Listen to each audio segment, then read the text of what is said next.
Good evening to you. Well, it is the 200th league meeting between Arsenal and Everton tonight, but still very much the failed Super League is hanging over this game this evening. And Graeme Souness is here, joined tonight by Kevin Campbell, the former Arsenal and Everton striker. And how disappointed were you, Kevin, to see Arsenal involved?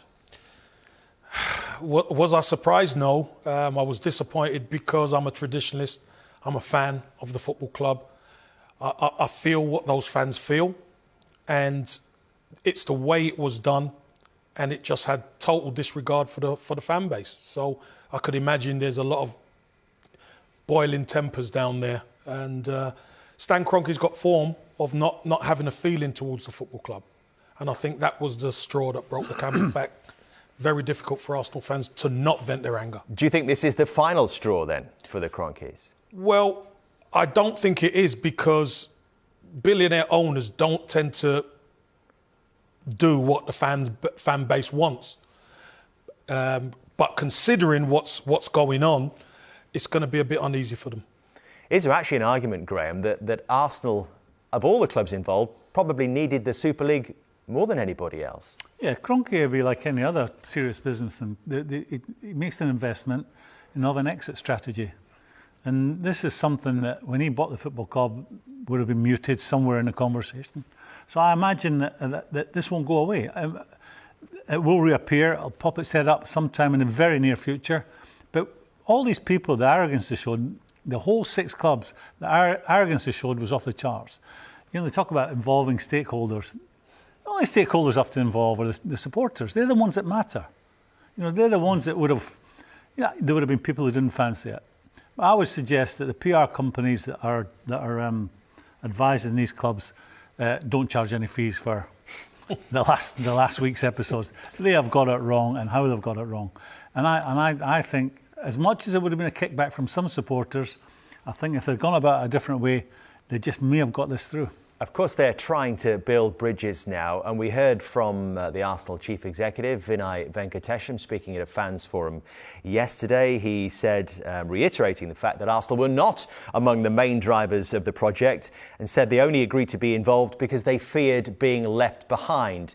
And this is what Josh Kroenke said, the son of the owner, Stan Kroenke, who of course took charge of the club, sole charge in 2011. He said this: "We asked ourselves, what is worse, a Super League or a Super League without Arsenal? We also asked ourselves, what do the fans want? Well," he said, "I think the global fan wants Arsenal against Barcelona as much as possible. English fans want to see more big matches, but you also still want your cold nights in Stoke.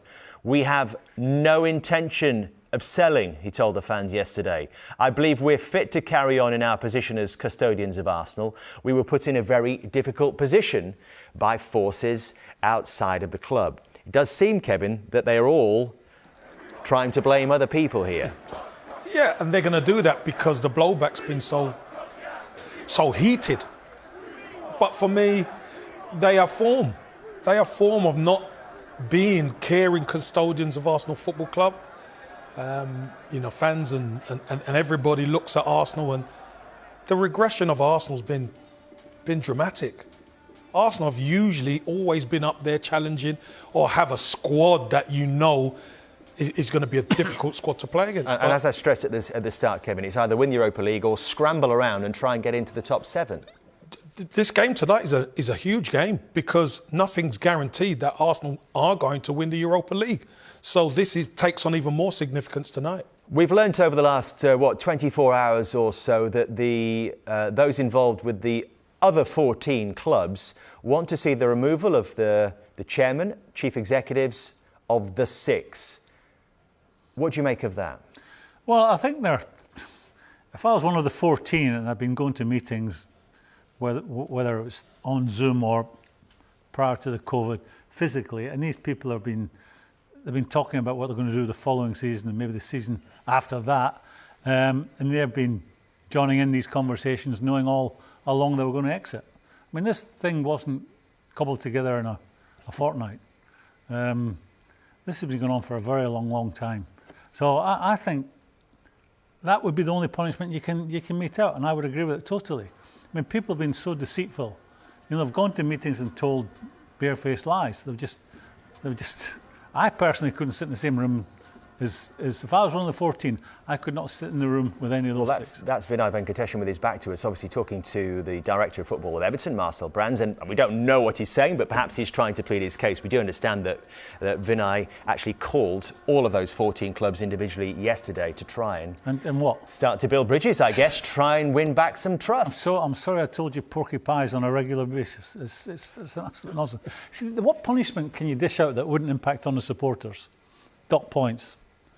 It affects the fans, yeah. Yeah, that would affect the fans. You know, you fine the club. I mean, the clubs would pass that on to the supporters. Whatever punishment, you know, deducting points, fining them heavily.